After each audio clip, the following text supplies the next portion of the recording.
ही सामाजिक सांस्कृतिक संस्था आणि ह्या कार्यक्रमाच्या अध्यक्षा जयश्री दंडोती मॅडम, सचिव वृषाली मॅडम आणि व्यासपीठावरती आमच्या भारतीय जनता पार्टीच्या आमच्या ज्येष्ठ कार्यकर्ता श्री शिर्के मॅडम आणि त्याचबरोबर इथे उपस्थित असलेले भाऊ बापकर आहेत, शरद सर आहेत आणि हे सगळे मंडळी आहेत. प्रत्येकाची नावं घेणं शक्य होत नसतं, पण सर्वांचे मी सर्वप्रथम आभार मानतो. कारण का प्रत्येकजण ह्या वेळात वेळ काढून हा कार्यक्रम बघण्यासाठी येतं. मी तर सांगेन की मगाशी मी मागच्या वर्षी या कार्यक्रमाला आलो होतो, त्यावेळी ह्या होती आम्हाला, पण आज ना पुन्हा एक काही नाविन्यपूर्ण काम बघायला मिळालंय, नवीन कार्यक्रम बघायला मिळालाय. तो होता शेरो शादीची जुगलबंदी. बघा ना, साधी सुधी सगळी माणसं सानपाडा महोत्सव मध्ये जमा झाली आहेत. का माहितीये काय? कारण का सानपाडा महोत्सवला एक कुटुंब म्हणून ह्या तन्वी सामाजिक संस्थेने बांधून ठेवलं आहे. या तन्वी सामाजिक संस्थेसाठी जोरदार टाळ्या वाजवा.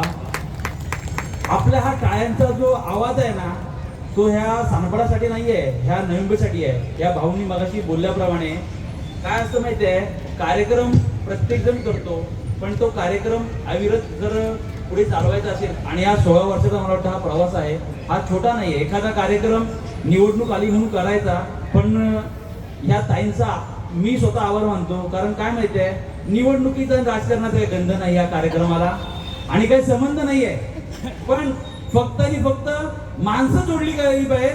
आणि ही माणसं ना आपण आहात.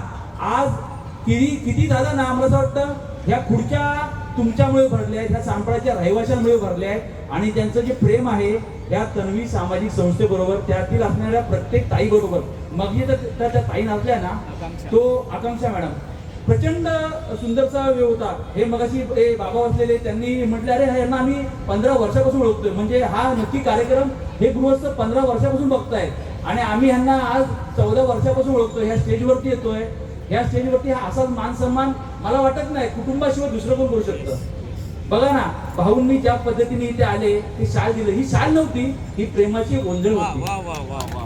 ही प्रेमाची थाप जशी ह्या लहान भावावरती ह्या बहीण आणि भावाने ठेवली आहे ना, तशीच तुमचं प्रेम ना एक मोठा बहीण भाऊ, छोटा बहीण भाऊ म्हणून ना या सगळ्या तन्वी सामाजिक संस्था आणि इथे कार्यरत करत असलेले आमचे नाईक साहेबांचे हे जे खंदे समर्थक आहेत ना, त्यांच्या पाठीचे आयुष्यभर राहून दे. कारण काय असतं माहितीये, राजकारण एका दिवसाचं असतं, पण समाजकारण हे 365 दिवसांपैकी एक दिवस सोडलं तर संपूर्ण दिवस समाजकारण असतं. त्यामध्ये आपले मतभेद कुठेही डावलू नका. फक्त आणि फक्त एकच लक्ष ठेवा, तुम्ही आणि आम्ही माणूस आहोत आणि आपण सगळ्यांना बरोबर घेऊन चाललो आहोत. कारण काय माहितीये, आज आमच्या शिर्के ताई पण बघा ना, NRI कॉम्प्लेक्स मध्ये इथे आले. का माहितीये काय? प्रेमापोटी. फक्त आणि फक्त प्रेम आहे. आता मला वाटतंय पूर्ण नवी मुंबईचे खंदे समर्थक साहेबांच्या आमच्या आणि राजकीय मंडळी ह्या व्यासपीठावरती येतील, पण त्यावेळी हे व्यासपीठ राजकीय नसतं. हे इथं आल्यानंतर आम्ही सगळे सामान्य होतो. आम्ही बोललो ना, आम्हाला माफ करा बाबा, आपल्याला काही चुकलं तरी क्षमा करा, पण ह्या कार्यक्रमाला आम्हाला पुढच्या वेळी पुन्हा बोलवा. असंच मी सगळ्यांचा आभार मानतो आणि धन्यवाद करतो. कारण का आपण दिलेला हा जो या तन्वी सामाजिक संस्थेला कौल आहे ना, हा खूप मोठा आहे. पुन्हा एकदा या तन्वी सामाजिक संस्थेसाठी जोरदार टाळ्या वाजवा आणि पुन्हा एकदा बोला, जय महाराष्ट्र, भारत माता की वंदे. थँक्यू. नम्र आभारी आहे. धन्यवाद.